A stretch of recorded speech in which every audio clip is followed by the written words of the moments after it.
morning, Nigeria, and welcome to Daybreak Live on Dominion Television. It's Thursday, the 5th of March, 2026. I'm Oluwayemi Adelakun. And I am Samson Balogo. Thank you for starting your morning with us right here on Dominion Television. Definitely. We begin with a major policy shift from the Federal Executive Council, the revival of the Adult Literacy Commission, and a 6-year ban on new private universities. What does this signal about Nigeria's education priorities and regulatory direction? We'll also bring you the weather report, Daybreak News, and a comprehensive newspaper headlines and analysis with our public affairs analyst, Emmanuel Oladile, on the show.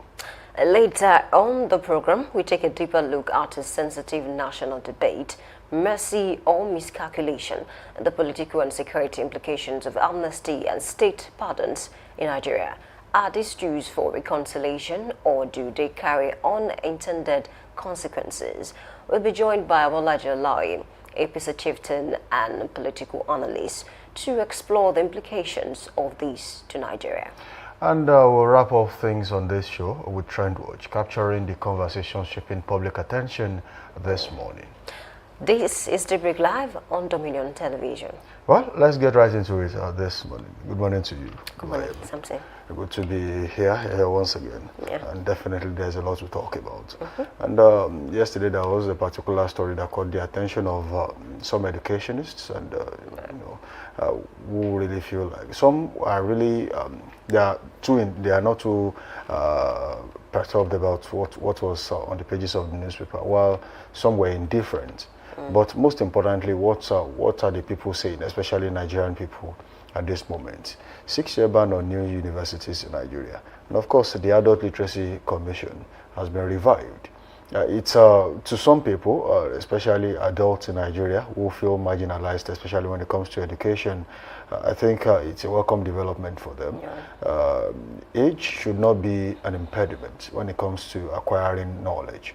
And I think Nigeria is getting to widen up that, probably closing that gap right now to see exactly what they can do to make sure that everyone is carried along when it comes to education. And 6 years ban on new universities. Those who started private universities in the first place, they had good intentions to bridge the gap where the government failed. Unfortunately, we have some proliferation of university licenses, especially some. When you travel now, you will see proposed so university, just a vast land that could actually function for agriculture, as may have marked for a university, an estate or something like that. And it is just normal for you to want to raise eyebrows about some things, especially. The only thing is, what angle is the government looking at this now? Is this just a temporary shift, or there might be an extension of the 6-year ban on the new universities in the country? Don't forget that some people even have licenses now for years. They have not even started operation. I think you're very spot on, and then let's take it from from the restoration of the mass literacy, adult, and the non-formal education. Exactly. I think it's a very good one coming from the federal government. Just like you mentioned, a lot of persons really want to study, but most of them, they don't have access to good education, and a lot of them even give up at some point, because of how things were going at the time. And now that the opportunity is open for them, I think it's a good one. I want to believe that they are going to embrace it. I work with an NGO that started around last year, and what they do is they ensure that out of school children, boys, girls, they put them in school. They don't put them in outside schools.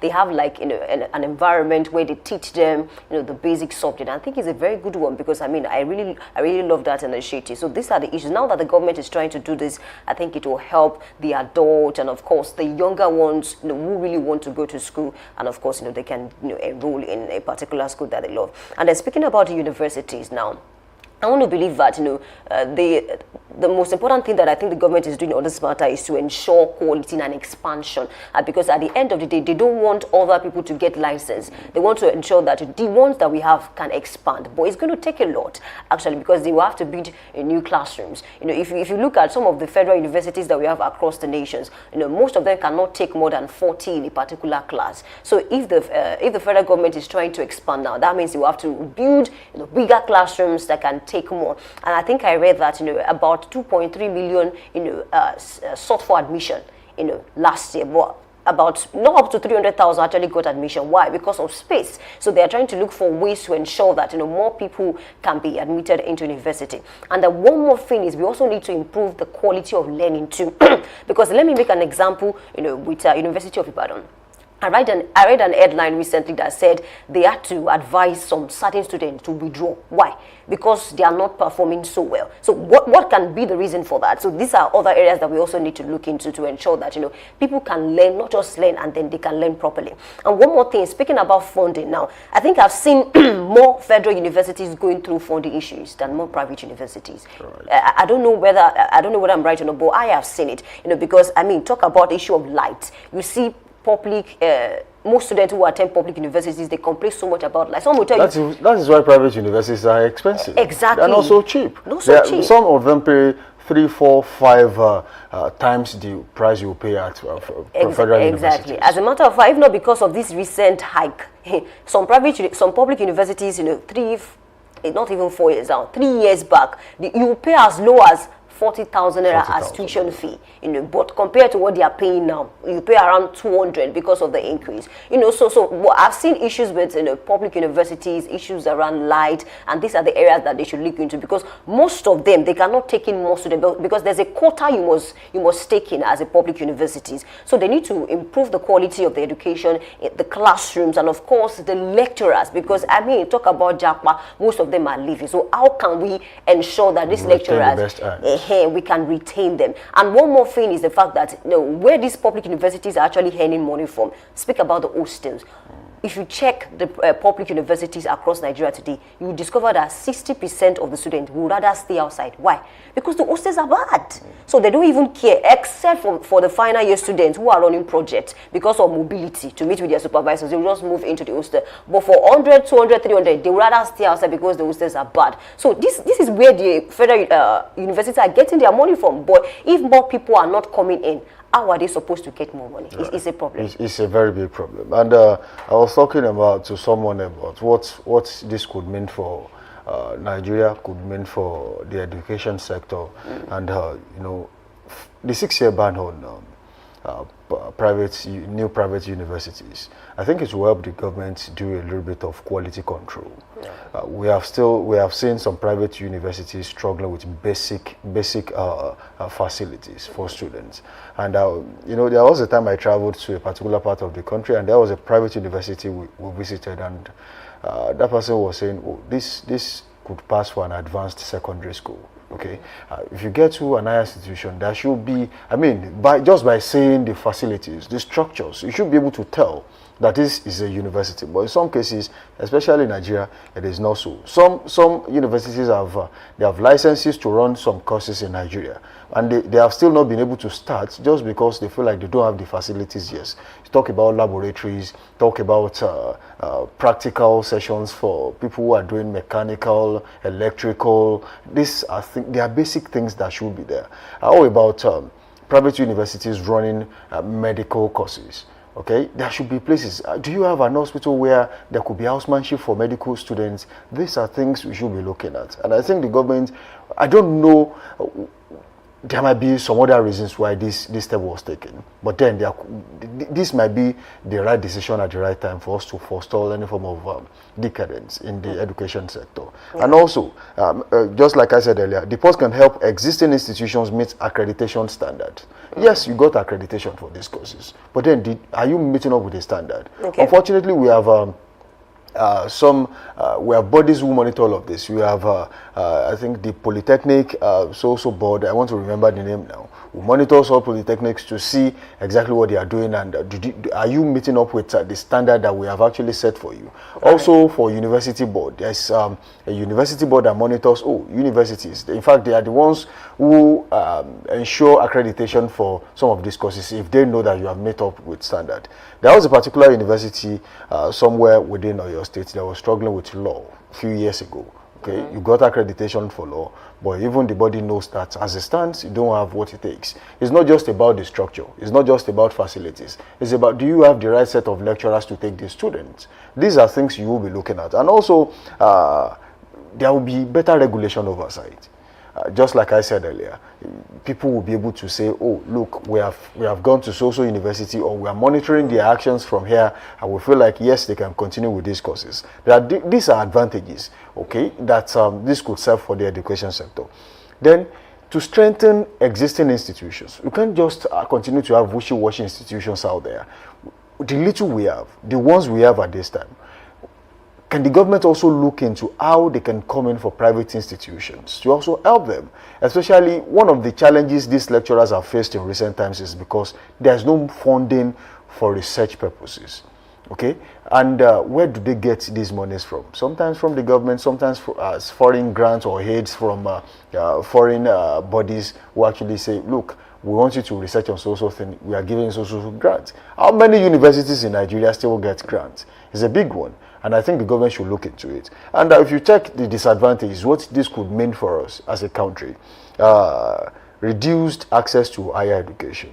Okay, we will continue to, as 60% of Nigerian population is made up of youths. And when they get out of secondary school, definitely they would want to go to an institution. And every institution has a benchmark. They have a threshold of students that is to be admitted into the schools on a yearly basis. UI, for example, I know for a fact that when it gets to that threshold, nobody's coming in anymore. And it has to be on merit. So these are these issues that they will be talking about. So if we now outgrow or we have students that have outnumbered the current threshold, so would they have to wait for the next year? And when they wait for the next year, what will happen to the ones that are already, available? Of course, on a yearly basis, people will write JAM, people will write WAHEC. So definitely, people are on a queue. Do we have enough universities to cater for these numbers in the next 6 years? That's the question the government must also answer. And also, there will be a slower expansion of education sector.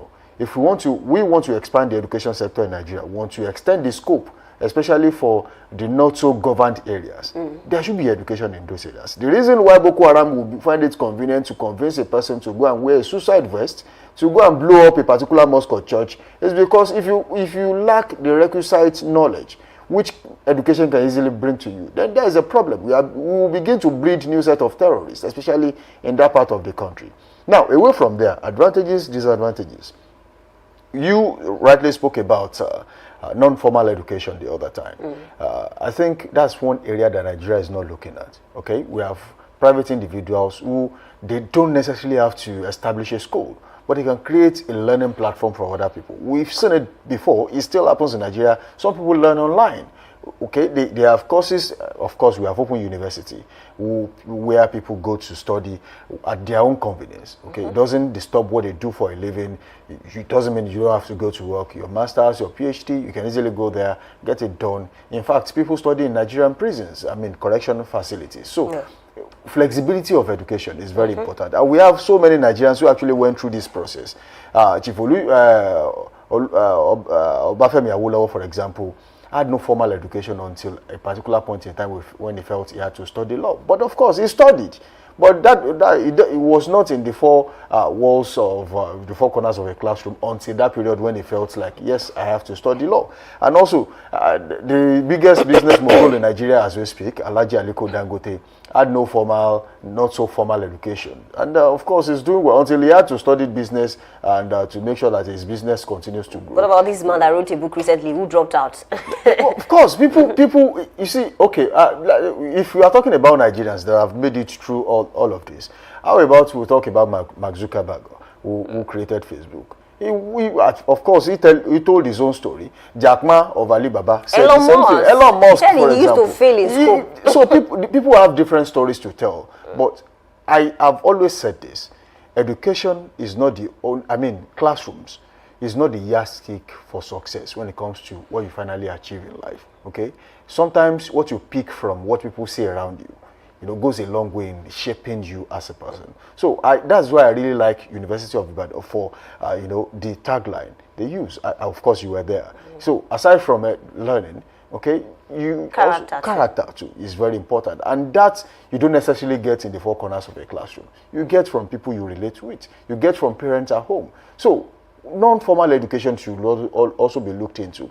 And just before I leave that one, Chief Lamidi Adedibu, for example, also, he succeeded. No formal education whatsoever. But of course, when you look at what he did and the way he spoke English before he passed away, you would know that it's not until you get into the classroom before you can actually do some of these things.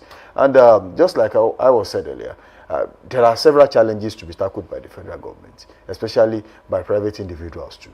We don't just want to see names of institutions. We want to see institutions that has laid down a mark for success for people. Aside from structures, do you have the requisite number of lecturers? Do you have the kind of quality lecturers? Don't just put anybody there and say, oh, because we could not get so person has traveled out, so you should just be there.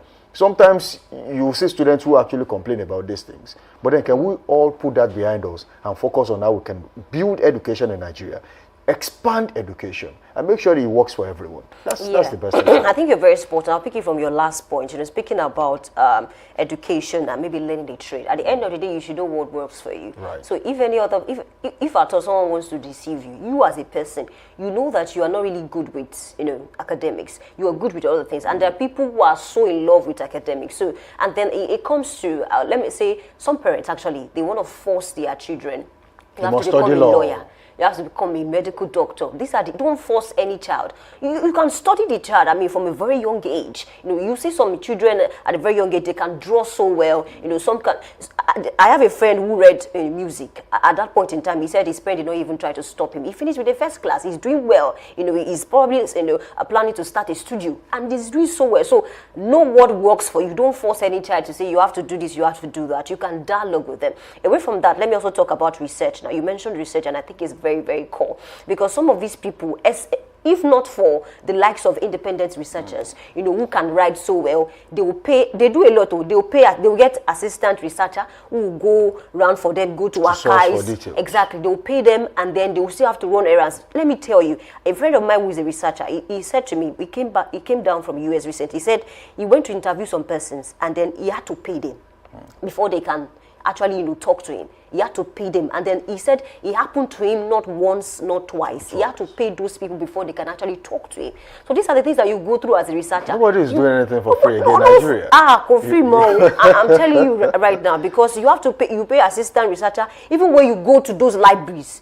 I promise you, there are some libraries before you actually get the right materials that you're looking for. You still have to teach some persons. So these are the problems. So I think it is an area that the government should also look into. Research. How can we ensure that we uplift ourselves? Because if we can't do great research, it won't take us anywhere. This is why advanced countries, they will always keep advancing. And one more thing is, recently, someone mentioned to me that if you go to the UK, they have like an archive where they keep our dailies. You see Punch there, you see News, you see Vanguard. Right. They store it there. See, for in Nigeria, if not for social media, how are you going to access Vanguard posts in the last 5-10 years, if not because of social media? So these people are advancing, and I think if at all, we should learn from them to also get better. And then before I actually pass the microphone to you, they also mentioned something that medical fellowship is now to be regarded as a PhD. I think that's also excellent, because these medical students, they go through a lot, from one training to the other. Even in humanities, before you become a doctor, there are several books. You might not even write books now, maybe one or two, but there are several things that you need to do. Articles, features, thesis, dissertation before you become a doctor. So I think it's also a good one to encourage this medical student. Well, when you said someone was trying to interview some people the other time and they had to pay, it made me remember days while I was a market researcher out there. You would want to talk to people about things that really affect them, and then they'll be like, what do I stand to gain? It affects you as a person. Do you have quality water here? Do you have good roads? Someone will still want to take money from you just because you are trying to help the community. But then, we do hope that Nigeria gets to that stage where people will begin to see that research is key to development, right, and not a means for them to make money off you as a researcher.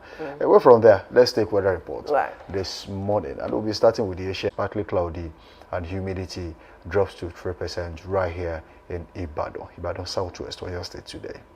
Okay, let's take you to Abeokuta, South Ogun. Weather feels like 31 degrees Celsius, and of course, later in the morning is expected to remain, at that 31 degrees Celsius, mostly sunny around 3%. In the afternoon, there's a rise to 36 degrees Celsius, partly cloudy around 4%, and in the evening, 29 degrees Celsius, clear around 4%, and overnight, 27 degrees Celsius, partly cloudy around 4%, and that's what we have for Abeokuta. All right, away from the Gateway State this morning, let's go to the center of excellence, and that is Lagos. What does the weather look like in Lagos as we speak? It currently feels like 34 degrees Celsius, and later in the morning it will be a drop to 31 degrees Celsius, and it will be partly cloudy right there, humidity at 8%. It will rise by a degree to 32 degrees Celsius. It will be sunny in the afternoon, and of course, humidity drops to 3%. And by evening, it drops to 29 degrees Celsius. It will be clear, humidity at 4%, while by just a degree Celsius to 28 degrees Celsius overnight, it will be partly cloudy and humidity stays at 4% right there in Lagos today. So it will be relatively close when it comes to weather in Lagos. Okay, let's take it to Ekiti West. Weather feels like 24 degrees Celsius, and later in the morning is expected to be around 29 degrees Celsius, partly cloudy around 3%. In the afternoon, we have a rise to 34 degrees Celsius, mostly sunny around 3%. In the evening, it drops to 27 degrees Celsius, partly cloudy around 3%. And overnight, it drops further to 24 degrees Celsius, cloudy around 3%. All right, still in the south this morning, I will go straight to the south, and that is Port Harcourt, River State. As it stands, weather in Port Harcourt is currently quite friendly right there. Weather currently feels like 22 degrees Celsius as we speak, and later in the morning it will rise to 28 degrees Celsius, while being partly cloudy and humidity at 2%. Maintaining humidity at 2% in the afternoon, weather rises to 32 degrees Celsius, mostly sunny right there in Port Harcourt, but it will be clear in the evening, and it drops to 24 degrees Celsius, humidity drops to 1%, and overnight it will be mostly clear in Port Harcourt, and of course weather drops to 22 degrees Celsius with humidity climbing back to 3% right there in Port Harcourt, River State today. From Port Harcourt, let's cross over to Enugu South. Weather feels like 25 degrees Celsius this morning, and later in the morning is expected to be around 31 degrees Celsius, partly cloudy around 1%. In the afternoon, 37 degrees Celsius, mostly sunny around 0%. And of course, in the evening, it drops to 29 degrees Celsius, clear around 0%. And overnight, it drops further to 25 degrees Celsius, partly cloudy around 3%. And that's what we have for Enugu South. All right, away from there, we go straight to the north central this morning, and that is Kwara State, Ilorin South in Kwara State. Weather in Ilorin currently feels like 29 degrees Celsius. It will rise by just a degree to 30 degrees Celsius later in the morning. It will be mostly sunny and humidity at 1%. And by afternoon, there will be a sharp rise to 37 degrees Celsius, remaining mostly sunny and humidity climbing to 2% right there in Ilorin. And by evening, it drops to 32 degrees Celsius, partly cloudy, no 0% chance of humidity right there. It will remain partly cloudy overnight, and the humidity rises back to 3%, and of course, weather drops to 26 degrees Celsius overnight in Ilorin, Kwara State. From Kwara across to Kano Municipal, weather feels like 18 degrees Celsius, and later, in the morning is expected to be around 25 degrees Celsius, partly cloudy around 0%. In the afternoon, there's a sharp rise to 33 degrees Celsius, sunny around 0%, and in the evening, 24 degrees Celsius, clear around 0%, and overnight, it drops further to 18 degrees Celsius, mostly clear around 0%. All right, moving on to the largest state in Nigeria, and that is Suleja in Niger State. As we speak, weather is currently clear at 25 degrees Celsius in Suleja, Niger State. Rises by 6 degrees Celsius later in the morning to 31 degrees Celsius, partly cloudy, and by afternoon it rises further by 6 degrees Celsius again to 37 degrees Celsius, being mostly sunny, 0% chance of humidity, and it drops drastically to 28 degrees Celsius in the evening, mostly clear, humidity at 1%, and overnight it drops further to 24 degrees Celsius. The weather will be clear, and 0 chance of humidity right there in Suleja, Niger State today. Okay, let's cross over to Maiduguri, Borno, and weather feels like 18 degrees Celsius this morning. Later in the morning is expected to be around 27 degrees Celsius, partly cloudy around 0%. In the afternoon, there's a rise to 34 degrees Celsius, partly cloudy around 0%. And in the evening, it drops to 24 degrees Celsius, clear around 0%. And overnight, it drops further to 18 degrees Celsius, mostly clear around 0%. And that's what we have for Maiduguri, Borno. All right, lastly on weather reports this morning, we'll take this one from North Central, and that is the FCT, Federal Capital Territory. As we speak, weather in Abuja is currently fair at 25 degrees Celsius, but it rises to 25 to 30 degrees Celsius later in the morning. Weather is expected to be partly cloudy, 0% chance of humidity. It will be mostly sunny in the afternoon, rising to 36 degrees Celsius. And by evening, it drops drastically to 29 degrees Celsius, remaining being partly cloudy right there, 0% chance of humidity. And overnight, it drops further to 25 degrees Celsius while being partly cloudy, and 0% chance of humidity right there in Abuja. That'll be all we can take on weather reports this morning. We say thank you for being a part of the show so far. Do well to link up with us on all socials: Facebook, Instagram, TikTok at Dominion Broadcast, and on X, formerly Twitter at Dominion Cast. You can watch us live on our website at www.dominion.org.ng, dominion.org.ng. Do also subscribe to our YouTube channel at Dominion Broadcast, and of course, you like our Facebook page and drop your comment right there at Dominion Broadcast Television. All right, it is time to go on a quick break. When we return, it is time to take the news. We'll be back.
Hello and welcome. This is Daybreak News on Dominion Television. I'm Oluwayemi Adelakun.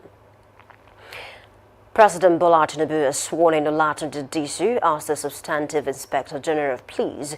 The ceremony was held at the Council Chambers of the State House in Abuja ahead of the Federal Executive Council meeting. Vice President Kashim Shettima, cabinet members and other dignitaries were in attendance. Disu's appointment followed the resignation of former IGP Kayode Egbetokun. The President also sworn in newly appointed commissioners of the Revenue Mobilization, Allocation and Fiscal Commission and the Federal Civil Service Commission. Meanwhile, the Inspector General of Police, Olatunji Disu, has inaugurated an 8-member committee to oversee the implementation of state police and drivers' policing vision. Disu announced the committee during its first formal engagement with senior officers days after its confirmation by the Nigeria Police Council and sworn in by President Bola Tinubu. Professor Lu Ogunshakin will head the committee.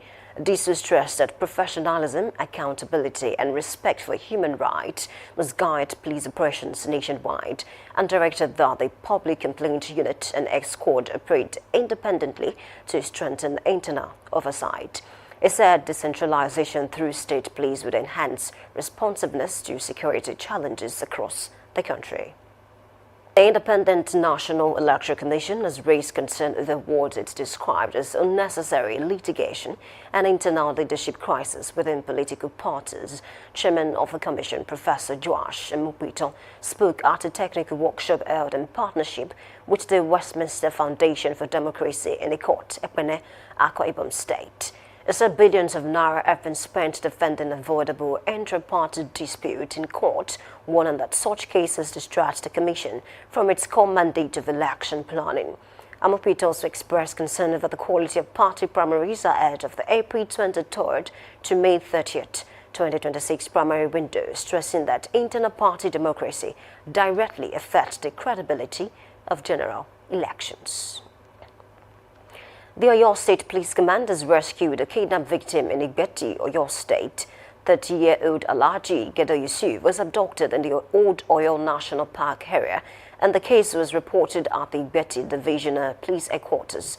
Security operators working with other agencies and community stakeholders launched intelligence-led bush combine operations, forcing the kidnappers to abandon the victim. It was rescued unharmed, treated at the hospital, and later discharged. The Commissioner of Police, CP Femi Aruno, commended the joint security collaboration and directed the anti-kidnapping squad to intensify effort to arrest and prosecute those responsible. Religious leaders and media stakeholders have been urged to reclaim and protect the true message of Islam from criminal elements who manipulate the faith to justify violence and banditry. This call was made by Professor Sabit Alagoke while delivering a lecture at the first Ramadan lecture organized by the Dominion Broadcast Group, an event focused on addressing misconceptions linking Islam to extremism and criminality. Our correspondent Damilola Daudu has the details.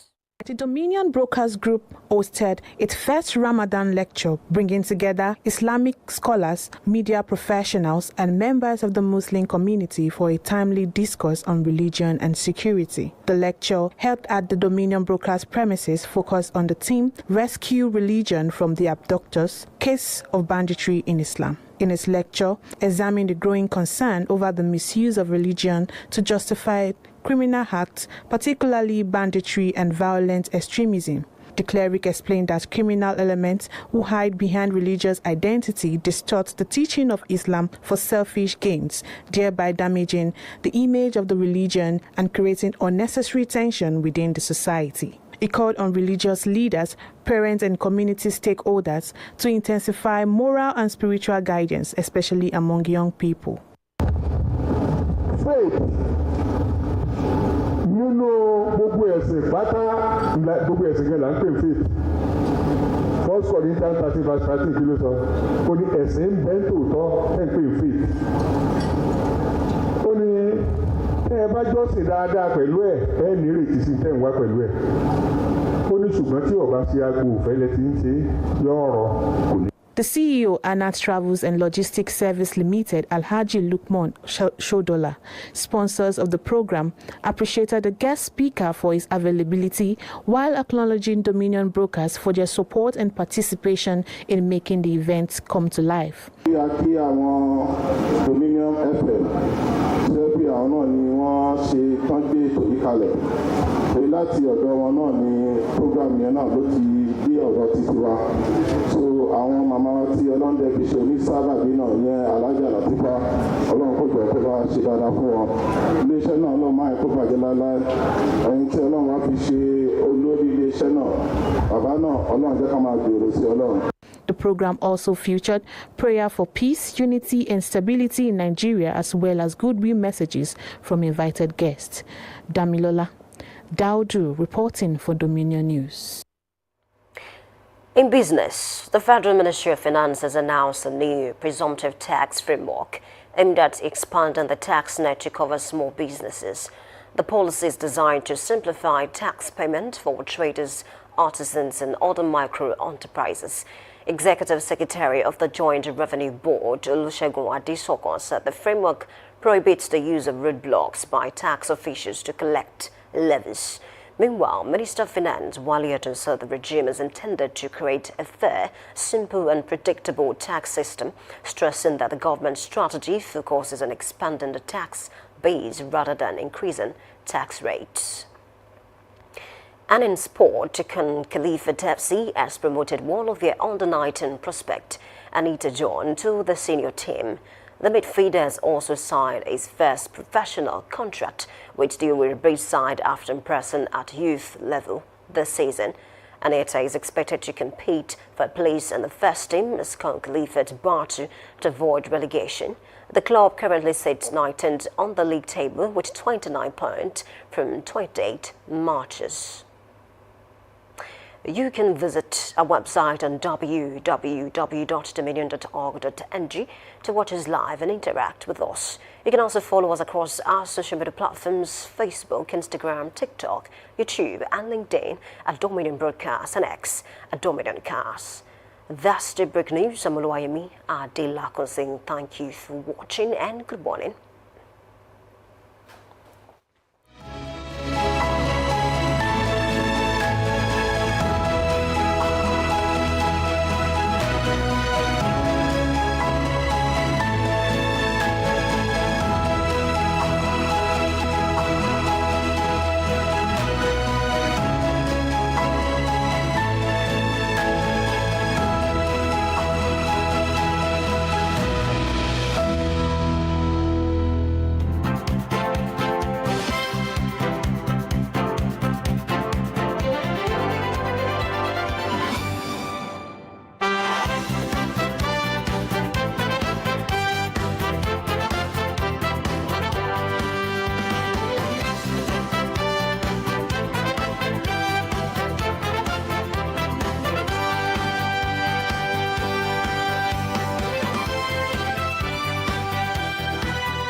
I welcome you back. Thank you for staying with us this morning. This is Newspaper Headlines and Analysis. I'm Oluwayemi Adelakun.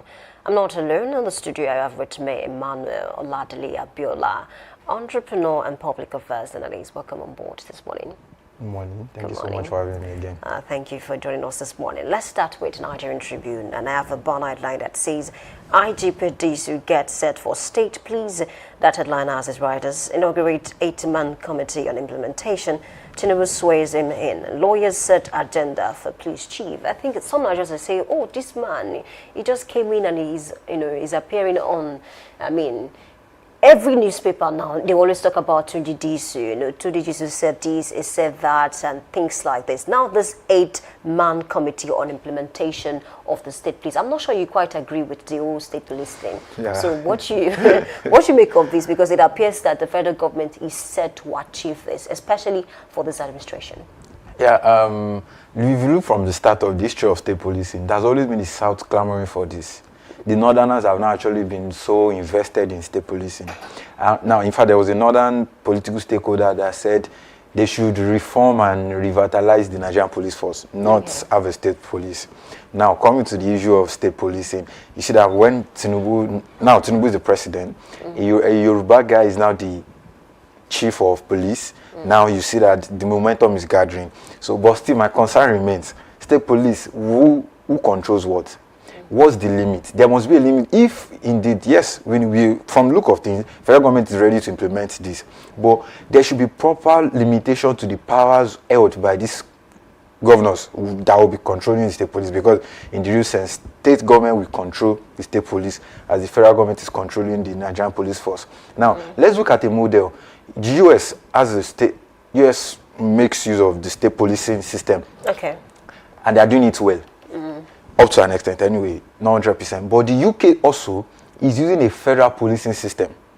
UK, what they have is Met Police, Metropolitan Police. So today, you see that these two nations are striving well, curbing crimes, but have different systems of policing. Okay. So now to Nigerian system, I still am in doubt and concerned about state police, unless there will be proper mechanism to check these powers. But if there will not be, I would say the policing should still be maintained at the federal level, because when it was made then, it was out of so many cautions that this was implemented, the federal policing system. Okay. Now, I would still support the federal. However, if the state will still forge ahead, there should be proper mechanism to check these powers, because if total control is given to the state, a lot might be done. Okay, Manu, do you think we can draw ideas from the Amotekun system, that belongs to the South especially? Don't you think they're doing so well? And then can ideas be drawn from that system to actually entrench those ideas and,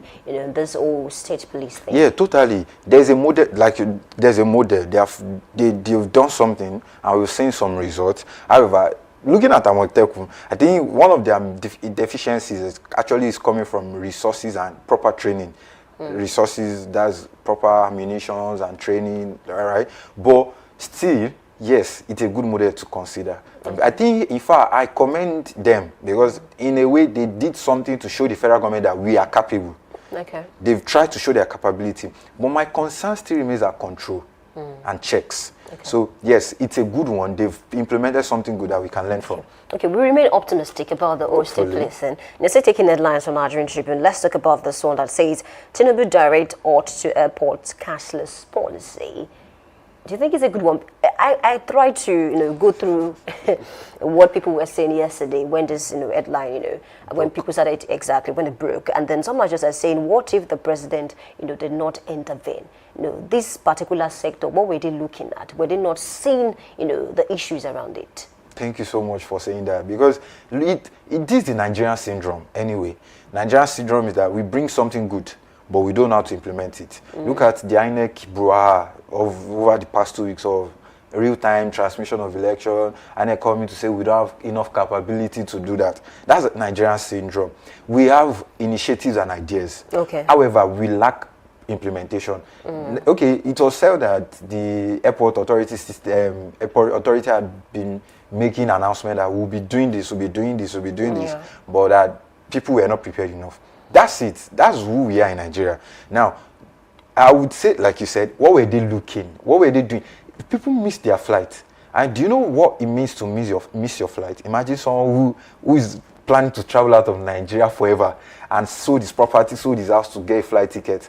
And now you're saying he missed his whole flight. What he sold his house cars for to get a flight ticket. So we have to sell another car, another house to get another flight ticket. So that's it took a whole toll on people. People miss business appointment, people miss health checkup appointment. Honeymoon appointment. Honeymoon appointment. So yeah, I think we don't need to wait until the system crumbles before we put proper things in place. You knew that putting a total ban on cash would cost a lot. They knew that. I would not say they didn't know that, because we've tested these things in different aspects of the government, and you've seen that transition from one stage to another, developmental ideas are usually difficult. So you should not bring a total. Look at the cashless era. Look at what happened. It was terrible. It was terrible. Really? So you're not doing this again. I would say it was not properly thought of. So yeah, it was too late, but at least they did something. It's a good one. I mean, taking me back to that cashless policy. No, it was traumatic. Even when you make transactions, that person might tell you they have not seen it in days. And a lot of scam happened. And then if you're not careful, you might wash plates because of all this. But it's a good one that the president intervened. Exactly. Let's cross over to Vanguard and talk about this headline that says, party crisis distracting us, failing our party. That's coming from INEC. Now we have about, I'm not sure it's up to a year now, to the general elections, and INEC is saying the party crisis, are distracting us really.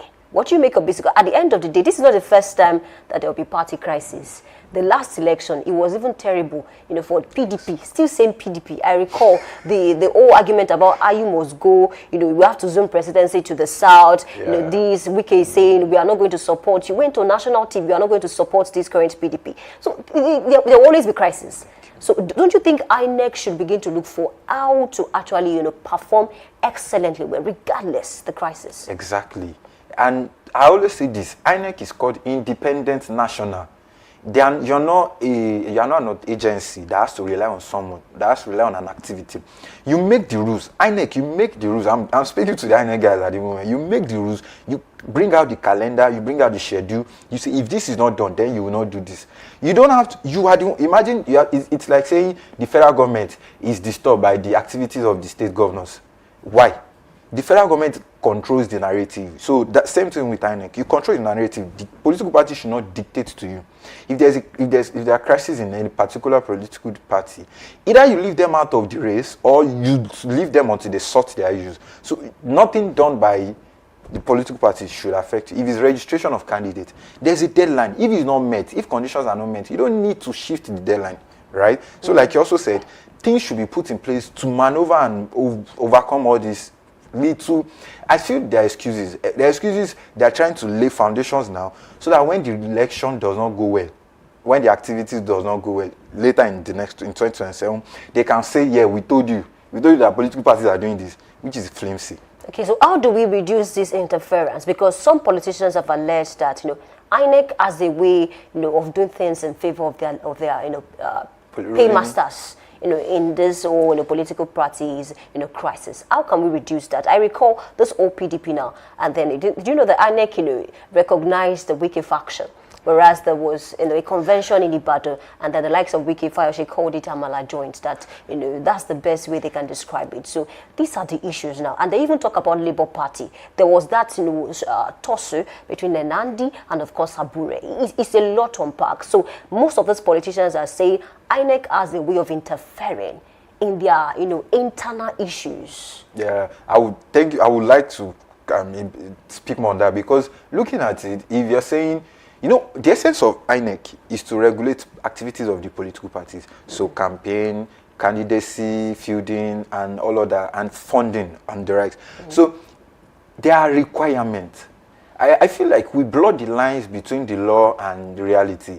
We don't really want to follow the rules and regulations, the laws, so that we just want to do what, like you said, we want to follow some niche and follow some agenda. If there are some requirements in place, okay, to do this, for a political party to do this, you must have done this and this. For a person to be registered as the presidential candidate of a political party, there are some signatures that should be on his form. If those signatures are not in the form, why would you recognize him? imagine, okay, you're saying you're feuding with wicked faction and all. If they are bringing a candidate, who signed the form you're bringing? If the right person has not signed it, don't even consider it. So still, you're right. INEC is actually dabbling into Nigerian politics, and you're meant to be independent. So I keep mentioning that independent, but they've not learnt that aspect of their name, and I think they're struggling to understand that they're actually independent. So even regardless of the administration. Okay. It's a fun place to live in, but I just hope that INEC will find a balance and, of course, not be distracted, because I mean, we are looking not just Nigeria now, even external bodies. They are focusing on INEC now, because especially we have a new man in town, that's Joash Amogwito, really. So let's still take one more line from Vanguard. I have this one that says economic hardship wards from private to public schools. What do you think is going on? Because at the end of the day, even most of these public schools now, there was a time that they were not even paying at all. But the report I'm hearing recently is that they are now even paying. So at the end of the day, how do we tackle this? Because some parents will say, I'd rather go and borrow money. My children must remain in private schools because I can't risk public schools because of lack of teachers, basic amenities. But then how can we balance it? Some persons cannot afford it, so they will always. Some persons don't even think about private schools at all because of all of this going on really. Yeah, I think for me, what's happening is that there was lack of improper. Let me say improper administration of the education system. Public education should be the best. Government controls it. Government owns it. They should pour enough resources into it. Public education should be so good that we don't need so much of the private institutions. That should be the normal thing. However, we've not found ourselves in that situation at the moment, and people are rushing to private. And now this news is coming. Yes, economic hardship is actually causing this. But I would want to say that if the government is not doing enough on our education, how much more health, how much more other aspect of our lives. So yeah, I will still fault the government on this particular issue, because it should be safe enough for me to send my child to a public school. But I get the concern of people that there is no enough teachers. There's a lack of. You rarely see a student coming out of public school, going to a tertiary institution and thriving and performing excellently. Most people. I want to disagree with you. Yeah, I know you would. That's I say really, not at all. Yeah. Yeah, because I have a friend from my uni days. This guy was like, wow, and he came from a public school. But most people thriving are usually from private institutions. You might not know. I believe you disagree, but out of 100, I would say 70% are from private. I want to disagree with you on that, because even away from the old primary school, let's even talk about polytechnics and things like that. I've seen people who move from polytechnic to uni and are doing exceptionally well. So I want to say that it's really not about the school now that you attended. That's what I'm saying. Do you get it? It should not be about the school, but in a way, it's coming to that point. Well, it's an advantage. It's an advantage. Thank you. So and if government puts the right measures in place, I still believe that our public education system can be revitalized.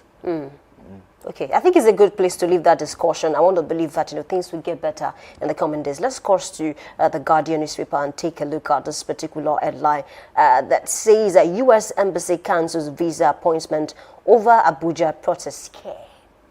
The United States, we do. Okay, don't let me be 100% assertive. Okay. We do, but we don't, because looking at what the U.S. revoking or let me say suspending, it's on their own part, is their policy. So it's their international diplomatic policy that they are putting in place. Okay. However, sometimes I feel like we Nigerians, we are not pressing hard enough for internal issues, that we are concerning ourselves with external issues. Okay. So we need to focus more on what is happening to us than what is outside happening to others. So yeah, I won't want to say much about this, because it's an international diplomatic decision on the part of the US coming to this point. So we can't fault them. You can't say they did right, they did wrong. It was their decision. However, we ourselves should consider so many things. Protest. You're protesting against, I think it's against the Shiite movement. Exactly. And the war is happening in Iran, right? What's happening to your own country? Why are you not protesting that shit? Why are you not protesting terrorism, banditry in your own nation? Why are you protesting on a war that is not happening in your nation? So I'm not concerned about what US did. I'm more concerned about what we are doing. Okay, what do you think is fueling religious extremism in Nigeria? Are there certain things that, that we can actually point to? Yeah, tribalism, essentially. Okay. Terrorism has been most predominant in the northern part. Who has been the people tied to it? We all know them. So it's tribalism and lack of unity, essentially. Okay, let's also take a look at this headline. The El-Rufai keeps mute in custody, protests political persecution. It feels like the government is just trying to persecute him and things like that. However, I think I read a particular headline where something was found in his house and then things like that. And then people, especially his supporters and fans, are saying we do not support that. The first thing they did was to just enter his house, go to his apartment, check without a warrant and things like that. What do you make of this? Because at this point in time, do you think there's a chance that El-Rufai will come out of this, without unscathed? Exactly. Yeah, he can. He will if he plays the right game. But at the moment, he's trying to play the tough guy, and the federal government is ready to show him that you want to play the tough guy. We'll also show you.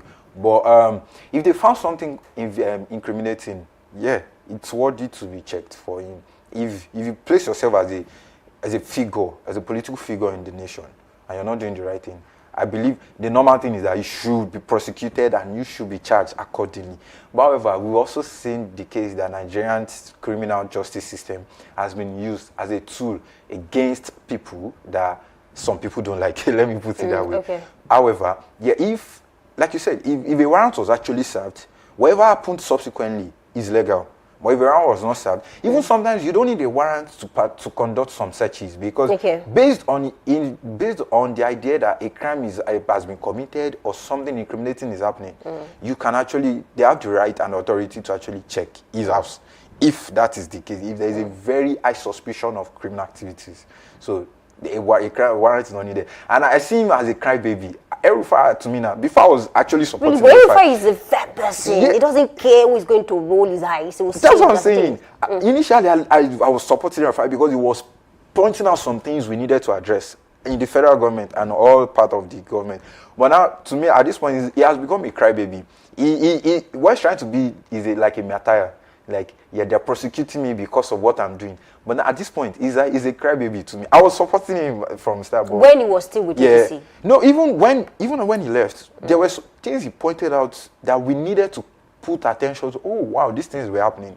But now he has become a dog that is crying. So. Okay, so do you think El-Rufai would have remained a big supporter of President Bola Ahmed Tinubu if he got that ministerial slot? Because some persons are saying the foundation of this whole problem is because the Senate did not allow him become a minister. Exactly. Yeah, that's it. No more comments. But it's not the first person that will happen to. I mean, he was not screened. He could not move on because of certain things that the Senate pointed out. I said it when he started with his whole activism. Let me put it that way. I was in his support. But when I started noticing some things, why the Senate refused his ratification? They noted something that needed to be addressed about him. So if you had some things in your cupboard, bro, it's on you. So, like I said, I have no more comment about him, because if this is happening to him, maybe he deserves it, and he should not come back because something had happened between him and the presidency, and now start playing against the presidency. What are you saying? Is it because he's favorable to you at the point and no longer favorable to you that you became a political activist? So okay, that's hypocrisy. Okay, good luck to El-Rufai. Yeah. And of course, let's also take a look at this headline on Nigeria Tribune that says federal government imposes 6-year ban on new private varsities, revised adult literacy, approves and children's cover for 180 federal unity schools. Let's start from that particular headline. Federal government imposes 6-year ban on new private varsities. You're not allowed to start a private university, until the next 6 years. And then federal government is also saying that, I think last year about 2.3 million persons, road jam, and then about not up to 300,000, got admission. So the margin, the lacuna is so, is expansive. How do we do that? Because most persons, once they don't get into federal, they go straight to private. Yeah, and I think it's a good policy. I'll be honest. It's a good policy because it's affecting the quality of education we have in Nigeria. Okay. It would have been banning establishment of tertiary institution would have been bad, because like what the statistics you just gave show that we need more schools. Fact. However, the proliferation of tertiary institutions is affecting the quality of education in Nigeria. So you see a student who should have, federal system have more tougher educational system, rigid than other systems. They put you through the training. Although sometimes it's to the extreme, but they put you to the training to the right stuff. I know it's traumatic for us. But however, the quality of education is dwindling in Nigeria. You see people just coming one-story building, naming it a polytechnic. What are you doing? So, what are you doing for me? Okay. Yeah. So, kudos to the Minister of Education and, of course, to the federal government, for putting up this initiative. And a big thanks to you, Emmanuel Adelabiola, for being a part of today's segment. Thank you so much for having me. Definitely. Thank you to the audience as well. We take a short break now. When we come back, we move on to Big Story. I'm Oluwayemi Adelako.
In every democracy, the power to grant amnesty or state pardon is often seen as a symbol of mercy, reconciliation, and national healing.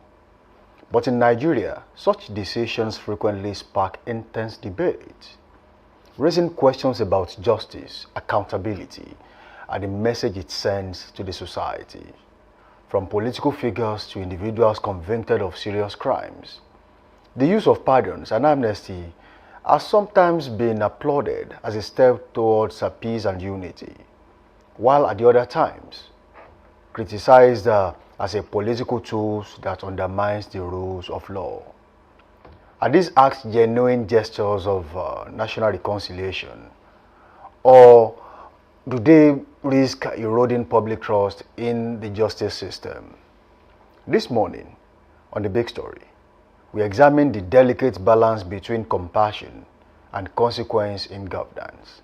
Samson Balogun is my name. The Nigerian Constitution grants president and state governors the prerogative of mercy, the authority to grant pardons, commute sentences, or extend amnesty to individuals or groups. And historically, this power has been exercised. For instance, the Niger Delta Amnesty Program, initiated under the administration of Umar Musa Yar'Adua in 2009, was widely credited with reducing militancy and stabilizing oil production in the region, but at what cost?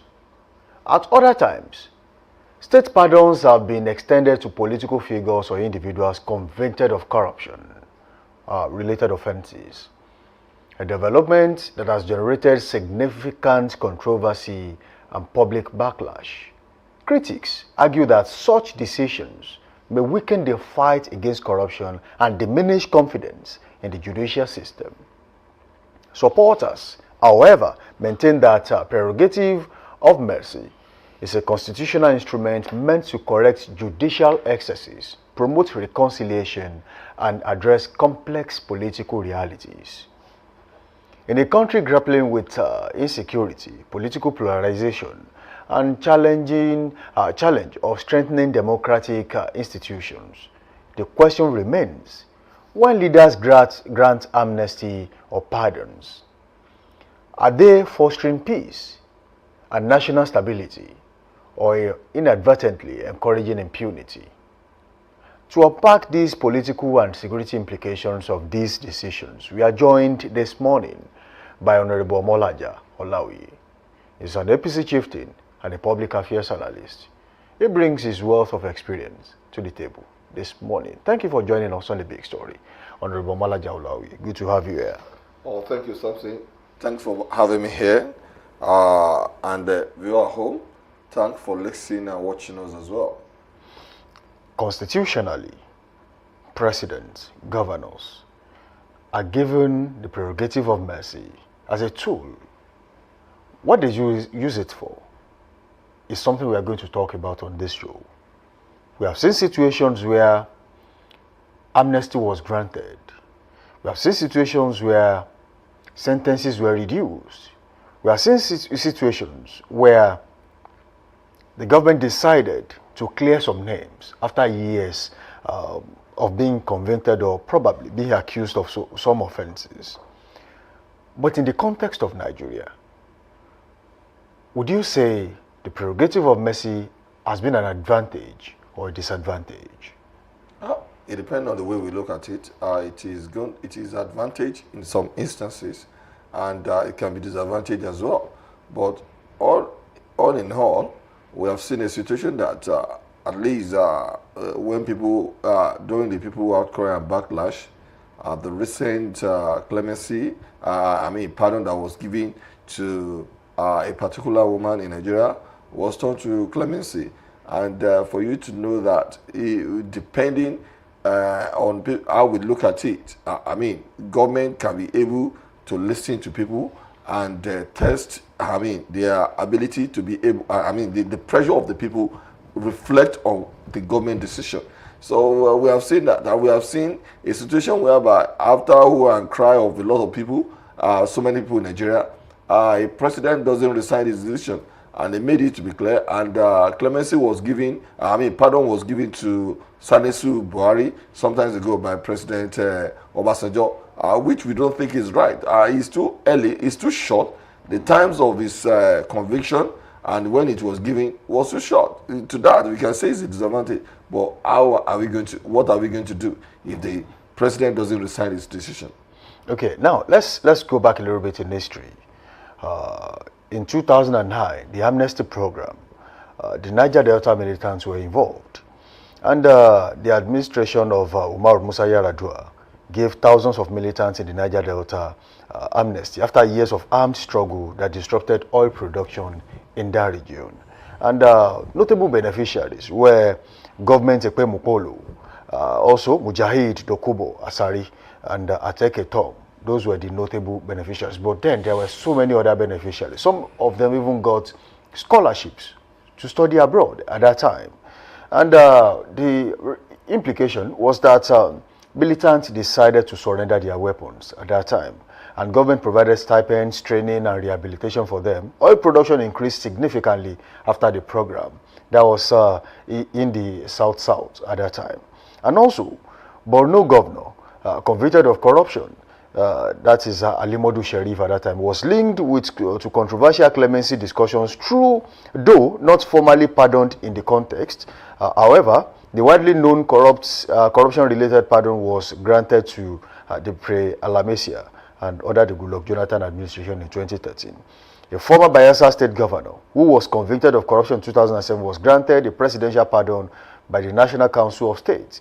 And it brought a lot of controversy at that time. It was criticized locally and internationally and raised concerns about Nigeria's anti-corruption clemency after military era convictions. We can go on and say the clemency after military era convictions. We can go on and say the former governor of Taraba State, Jolly Yame, also Joshua Dariye, of course, Yakubu Gowon too at the point. We have so many of them who have benefited from all of this.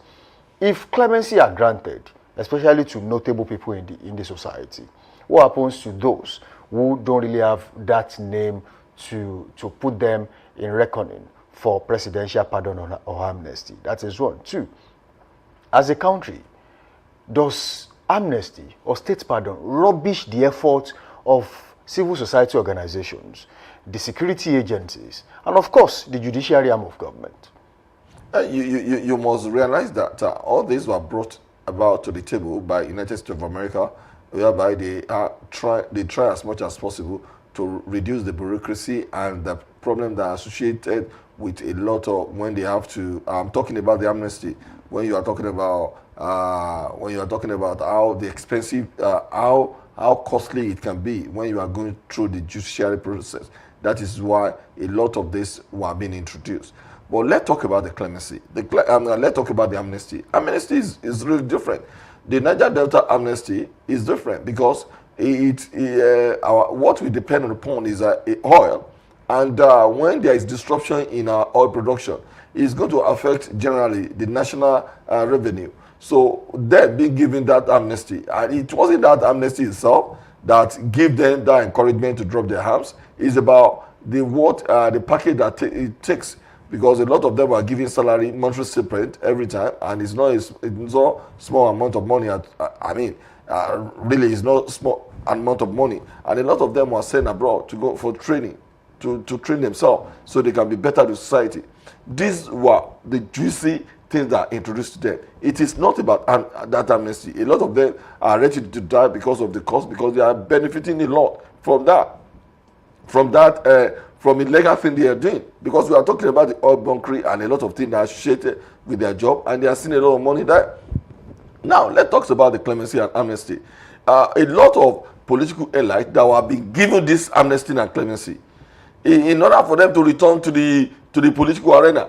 That is why you can see likes of Salisu Buhari, Joseph Dawriye, Jolly Yame being given that. They think because the political class loves themselves, and they think they are going to be able to bounce back to the system. But what has it done? Look at what happened to a convicted person in form of the former governor of Delta State, that he is now one of the big, when you are talking about the godfather of politics in Delta State.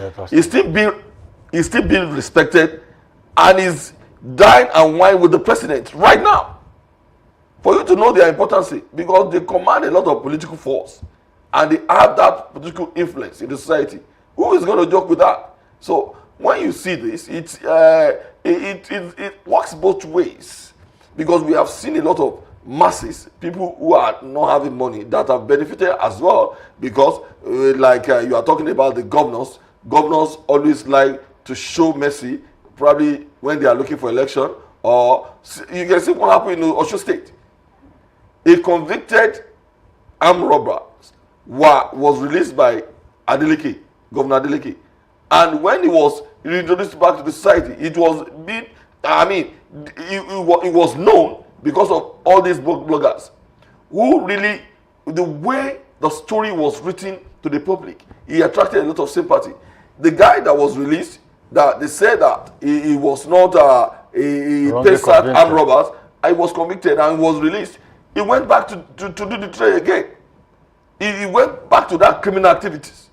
So for you to know that it has its own advantages and it has its disadvantages, and a lot of downtrodden people benefit from this. If you mention downtrodden people, let's go to Bauchi State this morning. Just yesterday, Governor Bala Mohammed granted amnesty to 73 Bauchi convicts. And of course, according to the story right here, Bauchi State Governor Bala Mohammed has granted amnesty to 73 convicts, 7 various prison terms for different offenses in correctional centers across the state. Addressing the beneficiaries at the ceremony held at the new banquet hall of the government house on Wednesday, the governor said the prerogative of mercy is a sacred trust requiring wisdom, restraint, and careful evaluation. Now, he tied this to the Ramadan period. As he said, Ramadan is a season of mercy, reflection, repentance, renewal, and devotion. While justice preserves order, mercy restores hope. That was the message by Bala Mohammed yesterday. Now, that takes me to this particular question, because it brings us to the rationale behind amnesty, pardons, and so many other ways of making sure that justice is served the right way in the country. And some people have even said, just like you said earlier, that it curbs the excesses of the judicial arm of government. If there seems to be a harsh judgment, clemency can actually restore hope for such person. Okay, the question now is that if you look at the recent pardons in Nigeria, both this administration, the one before, of course, amnesty with amnesty decisions too. Do you think they are primarily motivated by national interest, political calculations, or humanitarian consideration? You are going to say humanitarian condition. Why? We must realize that the name prison has been changed to correctional centers, because the word prison, they think is too harsh. They want people to be corrected in their ways of thinking. Probably whatever they are doing wrong, thank God we have that in Nigeria. Our system is similar to a place like United States of America. But in Europe, despite the fact that we have some jurisdiction whereby you are talking about there are some people who are on death row and they're supposed to have been executed. And we had, when Oshiomhole said that, the axemen are no more, because there are a lot of people who are supposed to have been executed on his table. He's ready to sign it, but the axemen are not there anymore. In a place like Europe, you don't do that. In all European Union, you cannot execute anybody. It is going to be live imprisonment, or without option of parole. There are some prisoners who are like that. But in Nigeria, what they are doing, they are sometimes about justice. We remember at the time of Boriski that a lot of corruption that is happening in our correctional centers, whereby they have really corrupted our parole board in Nigeria, whereby a lot of them accept money, and some people will just spend about some few months in prison and they are going to be released because of money. It happens mostly in states. So with what is happening, we knew that we can still, with social media we are having, a lot of secret is now letting out. So our correctional center must be a correctional center, and whatever we do, we must have human face. Like you said about Bala Mohammed, this is time of Ramadan and it's time of forgiveness as well. I knew, how many have you seen in Southwest or Southeast or South that have done that? A lot of them will do it. Some do it time of Christmas, in order to show mercy that this is time of giving or the other. But in northern Nigeria, what Bala Mohammed did, we are even getting closer to election cycle again. It's going to have some people that are going to love it, and they are going to be able to have interest in that kind of governor. You mentioned earlier that when it comes to the word prison is too harsh, but it's still being used in the U.S. Just like you mentioned the other time. The word prison, for me, if you have committed an offense, you should go to prison because that is where punishment is served. Okay, for now, some Nigerians who have failed to commit crimes, it is because they fear losing their freedom. Okay, and there are several other names which can be called, just like you said, in Australia and some places. They use correctional facility. Some use penitentiary. US also does that. There are different names you can call it. But all they are trying to say is, you are going to lose your freedom for this period of time, even though that there is a room for you to actually change when you get in there. But away from that, so many people have this perception that most times when this is done, it is political. Of what advantage is state pardon to the society? Not just the political benefit for the people, just like you said that the election cycle is almost here. You can easily link that of Bala Mohammed and the 73 inmates that were released to politics in one way and then to Ramadan in the other way, depending on how you see it. But then how important is state pardon to a country, to a state, when we are not talking about politics? You see, this is state pardon and clemency, or whatever the name you are going to give to it. People change with time. We saw what happened to a lot of great leaders when they went to prison. It's going to give them to be able to calm down, to be able to assimilate a lot of things. We have seen people that went to prison. I've forgotten the name of this black that changed to Islam in US. What is his name? I will remember. He converted to Islam in prison because he can be able to read a lot of. He asked them to study the Bible and a Quran, and he was Malcolm X. He was able to assimilate and change his way. A lot of people go to prison and they will study Bible, and they are going to. If you see them, the way they are going to be behaving in prison, you are going to see that they have changed. So that is why a lot of time they call them correctional centers. And because of the attitude of the people when you are talking about religion, if you sometimes I'll joke with them, you are going to go to prison. They'll say in Jesus' name, in Jesus' name. And I will tell you that when Jesus was arrested, he was kept somewhere, whether we like it or not. You see, because offense can be made even subconsciously when you don't even know that. Sometimes that is why they say there is no ignorance in law. But sometimes, some people commit offense that they don't know is an offense. So that is why in the pardon given to people justify the fact that we must expect people change at all the point in time. If they change to good, they can be released to the society because they can be beneficiary to the society as well. In a place like United States of America, we have seen that a lot of genius is being discovered in prison. And they are always used for the state. And when they are useful to the state, what do you expect? There was a time in Britain that they have to take all the prisoners and the vagabond to some island. I think is in Australia or thereabout. Australia. So, and you can see what Australia is all about. And when you see their generation, they are criminals.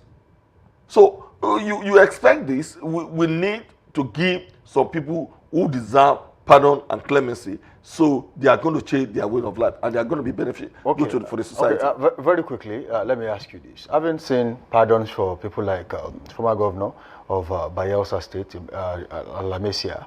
You have seen that of Joshua Dariye, Jolly Yame, who got pardons from the state. Do you think this will undermine the effort of ICPC, FCC, and stop them from aggressively prosecuting corruption cases in the country? I don't think so. Because it's still with them. People knows, and that is why now a lot of governors will know that if they steal, this is what is going to happen to them. Because when they are not, look at what's it called, Alamesia.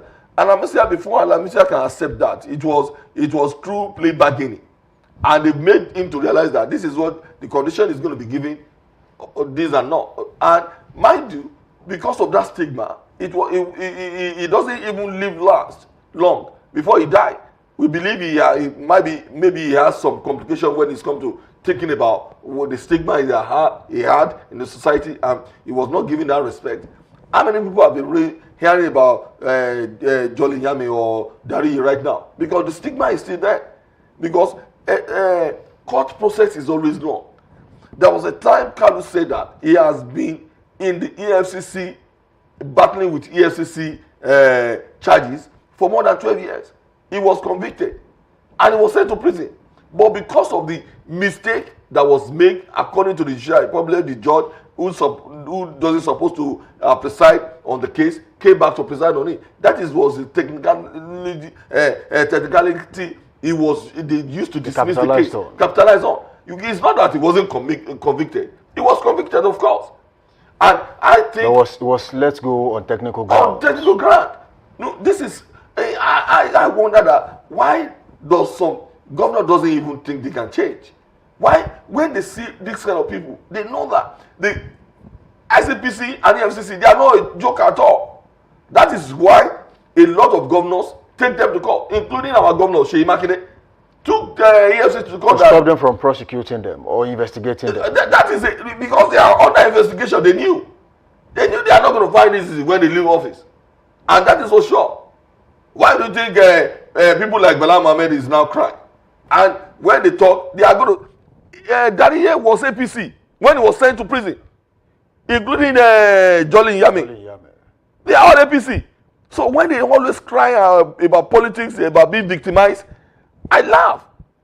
If you don't have case to answer, just go there. Okay. Answer the case and leave there. So do you think there should be clearer legal guidelines or framework or restrictions when it comes to how prerogative of mercy can be exercised by governors and presidents? There is no yardstick for it. All of them are friends, and they are going to benefit themselves whether we like it or not.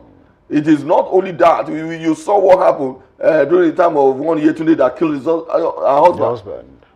He was released even less than a year by President Governor Engineer Sheyi Makinde. He doesn't even know about the case. He just signed it.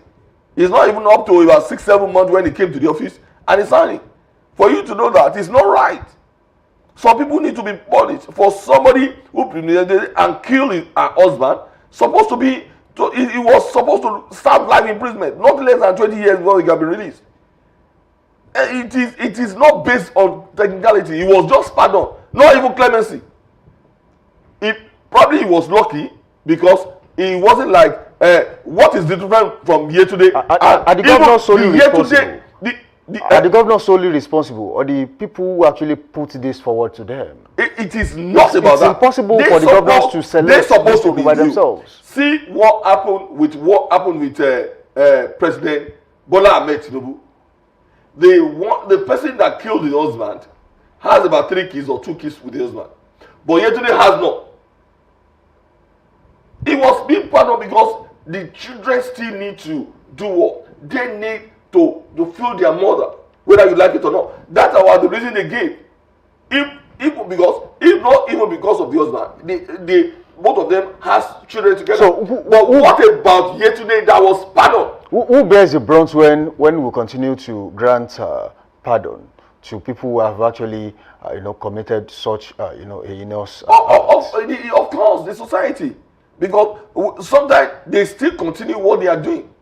That was the example I gave about Governor Adeleke of Osun State, when he gave the clemency because of the publicity and the public perception that the man, and then the judge that prosecuted the case was telling them that they did all their diligent work on this guy, that they knew that he didn't change, and when he was brought back to the society, he resulted to be committing the same offenses.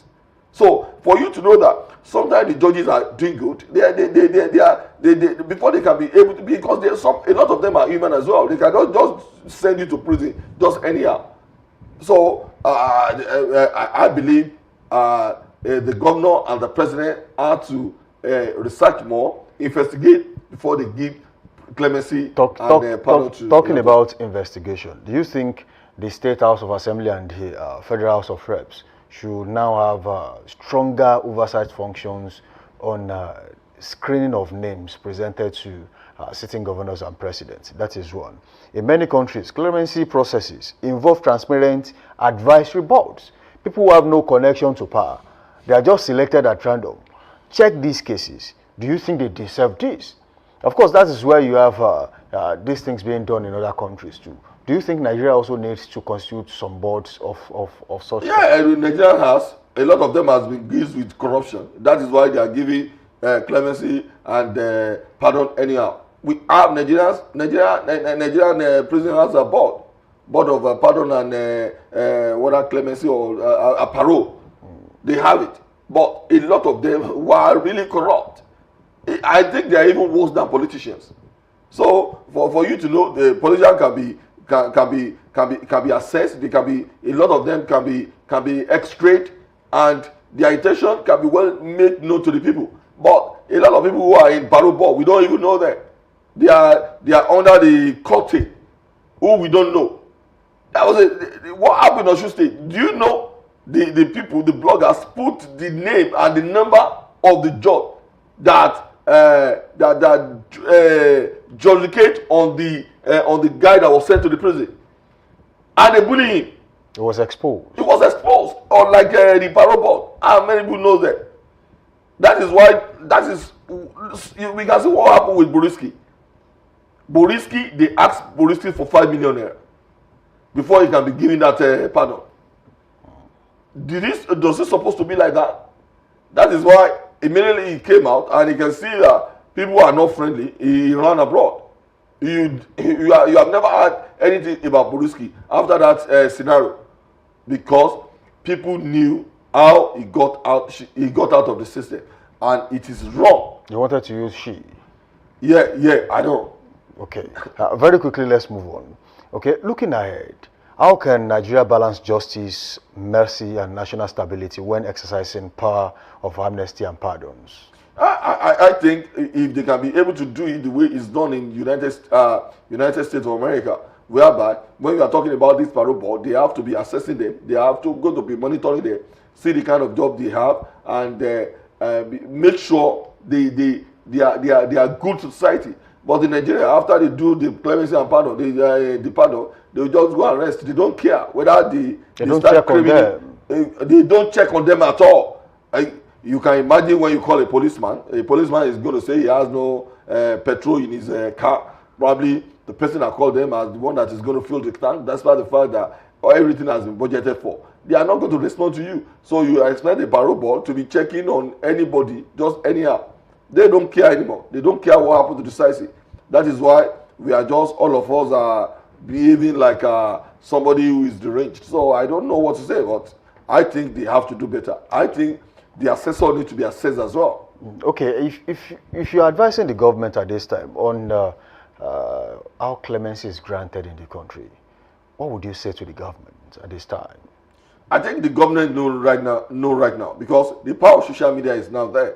People have to be using it as well. But a lot of people that they commit, we have seen a lot of people, their children have been raped and they went to prison. And they're supposed to be monitoring all these people. But probably because a lot of them doesn't know how to put food on the table, and they are committed with different kind of things. I remember some few years back when George Bush wanted to contest for presidency, and he has been nominated by a Republican. He was the governor of Texas then, and there was a woman that was supposed to be executed, and there was a lot of public outcry because the woman has changed to be to a good Christian, and they pleaded upon him to stop the execution. And because then he was a rogue. George Bush was a rogue. He doesn't care. He doesn't care about anything. Well, he doesn't care about probably the general public are going to use that to rate him much higher. You know what? He signed the death and the woman was executed because he doesn't want to use that as an excuse because he wants to contest for presidency. He knew that his rating would be high if he stopped that execution. He doesn't stop it. I think those are the kind of leader we have. If they think they do what is right. Okay, it's a fine place to leave. I say thank you to you, Honorable Omala Jaolaoye. for sharing your insight with us on this important national conversation. The debate around amnesty and state pardons is ultimately a debate about justice, leadership, and the long-term stability of our democracy. While the prerogative of mercy is a powerful constitutional tool, its implication must continually be weighed against public expectations for accountability and the rule of law. Nigeria's challenge, perhaps, is finding the right balance where forgiveness does not weaken justice and justice does not stand in the way of peace and national progress. And that is where we leave the conversation on the big story today. Samson Balogun is my name, wishing you a productive morning. Stay with us on Daybreak Live on Dominion Television, Ibadan, as we bring you Trend Watch.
I welcome you back. Thank you for staying with us this morning. That was a very deep conversation with Samson Balogun, of course, with Mr. Molaja.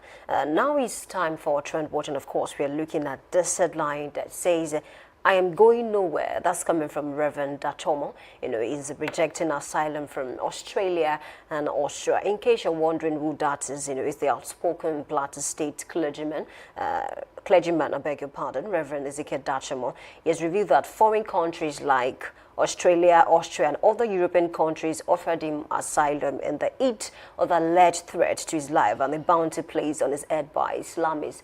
Extreme. So let me just explain to you, not to bore you. He came out recently to say that these people threaten his life on a daily basis, and of course he's also received warning from the presidency, and because of that, countries like Austria, Australia, and other European countries that I didn't mention are asking him to come seek asylum with them so that these people will not kill him. But he's coming out to say he's going nowhere, that he won't leave his flock so that people can actually do anything to them. He's going to stay in Nigeria, he's going to stay here, and he will go nowhere. He also mentioned something, that these people should be scared of him, that he will never be scared of them. I think that's the basis of our discussion this morning. Over to you, Samson. Well, I want to believe Reverend Ezekiel Dachomo. as a reason for staying, just like you stated. He doesn't want to leave his people, behind and then feel safe in another country while some others their lives are threatened on a daily basis in Nigeria. We cannot rule out the fact that there are killings in Nigeria. No, it's all over the country, even on a daily basis. Even accidents do kill. And not to talk of terrorism, banditry, and some other things. Yeah. However, just like I was speaking to someone yesterday, there used to be a time when suicide bombing was the order of the day in Nigeria. Even UN building was touched at that time, and a series of killings, kidnappings, banditry happened in Nigeria. I just wonder how Nigerians forget about yesterday so quickly, and they only talk about today. And when you compare the past and the present, people will argue with you. They will tell you, the past is in the past. Let's talk about now. Yes, we must understand that, yes, the now is also quite important. But if you compare what happened in the past and what is happening now, I think relatively, the case of killings in Nigeria has been broken down to a particular channel. What we now see is that terrorists are still in the north. What they do now is that they disrupt farm settlements. They want to take over lands. They want to take what the Yorubas will call Ishakole, because they want to govern over them. So you pay taxes to them. They are relatively things that can easily be curbed if the government has the political will to get it done. But there used to be a time where you pass through some places, especially places like Kano, places like Borno, even in Sokoto, you can easily just kick a nylon bag and that's an IED right there. Vehicles are being, are getting blown up almost on a daily basis, because if you open the pages of the newspaper, just like you are selling kidnappings today, that was what you will be seeing back then. And that was Nigeria on the edge at that time of a total breakdown. Right. And somehow the tide turned. And what we are seeing now is kidnappings. We are seeing banditry. Yes, there are killings. People are losing their lives, and people should not be used as numbers, because they are, each one of them, if you say 3,000 people were killed in so place, they are human beings. 1, 2, 3, 4, 5. You put 3,000 people in this building, we know how choke it's going to be. So, what I'm trying to say in essence is, Reverend Ezekiel, what we have been made to understand is that whether you like it or not, you might say, yes, there is Christian genocide in Nigeria, according to Reverend Ezekiel. But it's not just about Christians. Muslims are also being slaughtered on a daily basis. Traditional rulers are also being killed. Of course, we are also seeing traditional worshippers also be getting a fair share of this. Even traditional leaders. Traditional leaders. Even in Ekiti. I think that was last year or the year before. I think that was under Muhammadu Buhari's administration, President Muhammadu Buhari's administration. I think about 3 or 4 traditional rulers in Ekiti were traveling, and only one of them escaped. They were killed like nothing happened, and nobody said anything at the time. So, you can imagine if that was not in the southwest and it happened somewhere in the north, or maybe in the southeast, you would have seen the kind of reaction you would get. But we don't want to divide all of this into regional sentiments. We don't want to talk about it, based on region or based on religion. Let's talk about it as Nigerians. Nigerians are being killed. Let's not narrow it down to Christians. Let's not narrow it down to Muslims. Let's not narrow it down to traditional rulers. Let's talk about people who are getting killed on a daily basis. However, the problem is no longer about major terrorism cases, The problem is, how do we put an end to what is going on in Nigeria? We know that, I think under the Muhammadu Buhari administration, there was a list that was said to be published at that time, and God knows how it was swept under the carpet, of people who are actually funding terrorism in Nigeria. And nobody is saying anything. And I know for a fact that people at the corridor of power saw that list. They know that, you were on that list. Even though it has not been confirmed, they know for a fact that, you were on that list, you were on that list. But then they still want and dying together today. So that's why I'm coming to say that it's the political will. If you want to end, if insurgency lasts more than a day in a particular country, the government is complicit. Because you know what to do. If you gather intelligence enough, you know where they are, and then you nip it in the bud and, get it sorted. But unfortunately, you see that in some places you find that, yes, there is insurgency. You know where they are. And then insurgents now lay ambush for Nigerian military men. They kill police officers like nothing is happening. They kill NSCDC officers like nothing is happening. And you think Nigeria is a safe place to stay. It is normal for him to be called to say, we are granting you, what do they call this now? I've forgotten. Amnesty?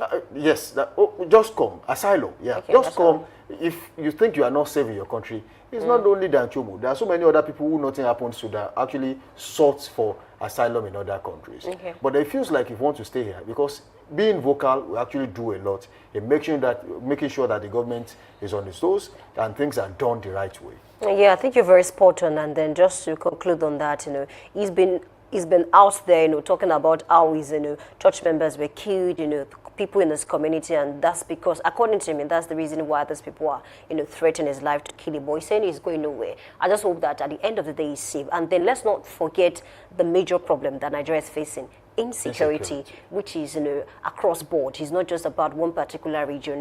There was a time that we never saw things around Oyo.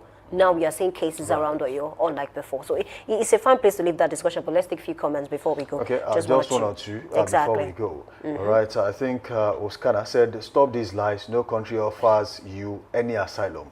Were you not the same person who desperately wanted to relocate to the US but was denied a visa? That's one from Oskana.